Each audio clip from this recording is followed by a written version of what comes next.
Bernard Seafood was established in the early 80s. It became a staple in Avoyelles Parish. Yeah, Bennett Rowland Jr. takes a look at how its recent expansion is continuing to help it thrive. The cook will cook 7,500 pounds per hour. Bernard's has served Avoyelles Parish since 1983, but the opening of its 43,000 square foot facility has really catapulted Bernard's to the top of the crawfish industry, from harvest to shipping. Yeah.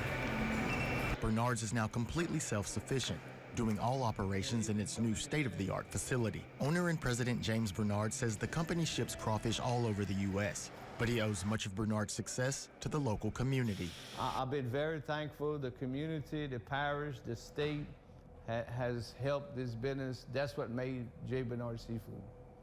I mean, without customers, I mean, you're gonna fail.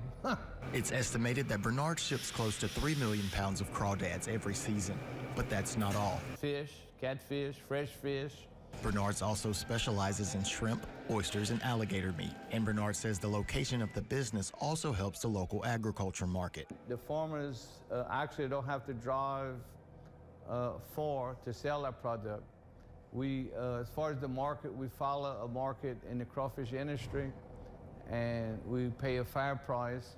Bernard's Seafood is holding its official ribbon cutting on March 24th. For more information on Bernard's Seafood, visit the station's website at kalb.com. In Avoyelles Parish, Bennett Rowland Jr., News Channel 5, your local station.